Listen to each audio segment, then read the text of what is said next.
All right, let's dive into a topic you see everywhere these days, corporate social responsibility, or CSR. Now, this isn't just a buzzword, it's a huge part of your CIMA BA4 exam.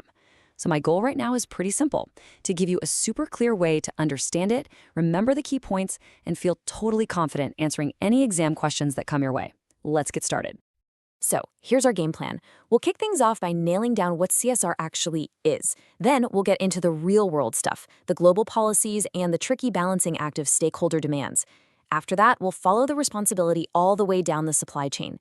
We'll also look at two really important reporting frameworks. And then we'll wrap it all up by connecting CSR to brand reputation and, of course, what you need to focus on for the exam. Okay, first up, what on earth is corporate social responsibility? You hear this term thrown around all the time, but for your BA4 exam, kind of knowing what it means just won't cut it. We need to be precise. I want you to focus on this one phrase, go beyond legal requirements. You've got to burn that into your memory because it is the absolute heart of CSR. Think about it. Every company has to pay its taxes and obey environmental laws, right? That's just the price of admission to do business. CSR is about the voluntary choice to do more than that. It's choosing to operate at a higher standard, not because you have to, but because you believe it's the right thing to do. And this more formal definition really shows you just how broad the concept is. Notice the language here, continuing commitment. That tells you it's not a one-off project. It's about improving the quality of life. This isn't just about not doing bad things. It's about actively trying to do good for your employees, their families, and the wider community. It's a massive idea. So, to wrap up this first part, what's the one thing you absolutely need to remember? CSR is voluntary. It's that ethical choice to go above and beyond what the law forces you to do. Got it? Good. Now, let's see how this actually plays out. Okay, so we know what CSR is. The next logical question is, how do companies actually do it? And who are they doing it for? That's what this next section is all about. So, you've got these huge multinational companies working all over the world. How do you make sure they behave responsibly everywhere? Well, that's where the OECD comes in. You can think of their guidelines as a kind of global rulebook for good corporate citizenship. And we're not talking about vague ideas here. These are solid, actionable principles, like respecting human rights, investing in local communities, and having good governance. It's all about creating a level, ethical playing field. But this is where it gets really tricky. And by the way, this is a classic BA4 exam scenario. You're trying to do all this good stuff, but who exactly are you responsible to? And what happens when what they want conflicts? And boom, here's the problem in black and white. Your shareholders, they want one thing, maximum profit.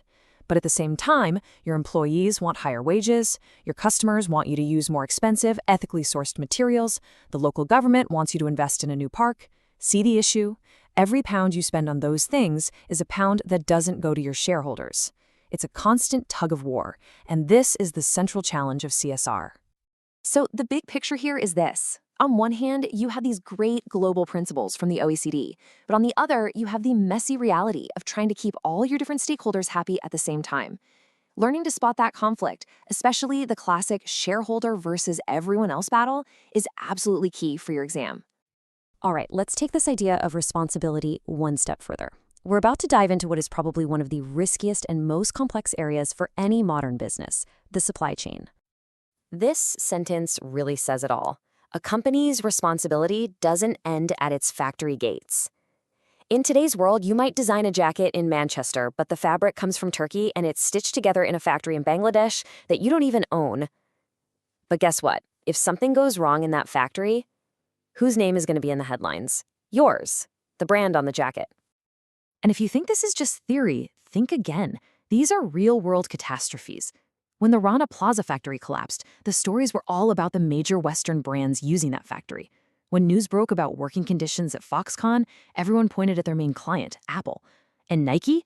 Wow, they learned this the hard way in the 90s with child labor scandals that almost destroyed their brand. The lesson is brutal and simple. You cannot outsource your reputation. So, how do you even begin to manage this? Well, it breaks down into 4 key areas. 1. Ethical sourcing. Where are your raw materials really from? 2. Labor standards. Are the people making your products being treated fairly and safely? 3. Environmental responsibility. What's your supplier's carbon footprint? And 4, and this is the crucial one, supplier monitoring. You have to check. You can't just trust, you have to verify. So, let's nail this down. The key takeaway? Your responsibility covers the entire supply chain, from the cotton field to the shop floor. In the eyes of your customers, what your supplier does, you do. Period. All right, so let's say a company is doing all this great CSR work. How do we know? How do they measure it and tell the world about it? This brings us to our first major reporting framework, something called the triple bottom line. The first part of this framework is people. This is the social bottom line. It's about looking past the financials and asking, how are we affecting society? Are we a good employer? Are we a positive force in our local community? Are we respecting human rights? It's all about our social impact. Next up, planets. This one is pretty straightforward. It's the environmental bottom line.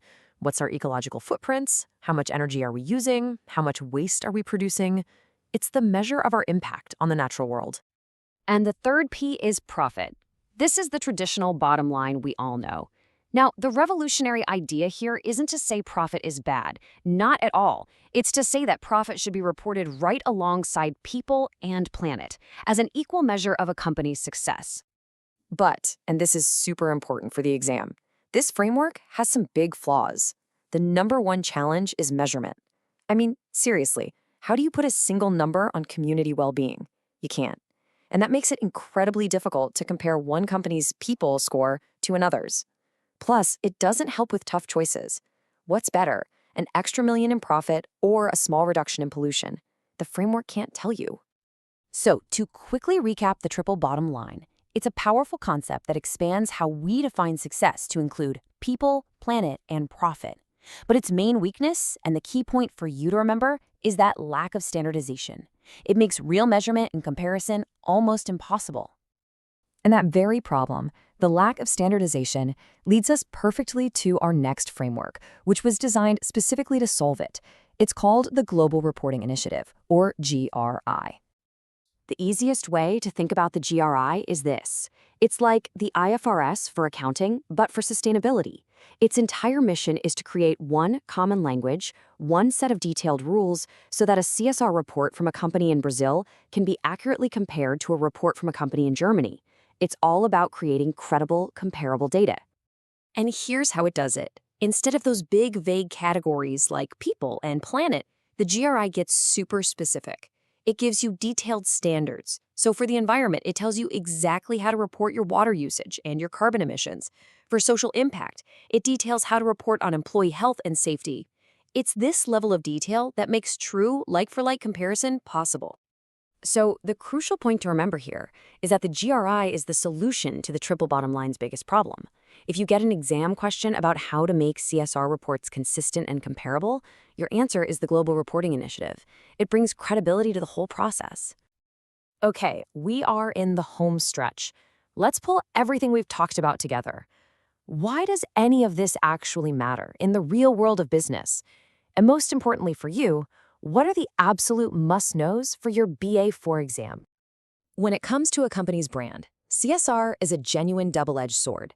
If you get it wrong, like Nike did, you can face boycotts and reputational damage that takes years, even decades to fix. That's the risk. But if you get it right, it can become your superpower. Companies like Ben & Jerry's have built their entire brand around their ethical mission. People buy their products because of what they stand for. That's a powerful competitive advantage. Let's do a quick flyby of everything we've covered. We started with the core definition of CSR. Remember, it's voluntary. We looked at the OECD guidelines and the inevitable conflicts between stakeholders. We followed that responsibility down the supply chain. We explored how companies report on this stuff, using the big picture triple bottom line and the detailed GRI standards. And finally, we saw how all of this can either build or destroy a company's brand. All right, this is it. If you only remember 5 things from this chapter, make it these. 1. CSR is voluntary. It goes beyond the law. 2. In any scenario, look for the conflict between what stakeholders want. 3. A company is responsible for its entire supply chain. 4. Know the triple bottom line's 3 Ps: people, planet, profit, and its biggest weakness, which is measurement. And 5. Know that the GRI solves that weakness with standardization. If you can explain those 5 points, you're in fantastic shape. And as a final thought to leave you with, What do you think is the single biggest barrier stopping companies from being more responsible? Something to think about. Good luck with your studies.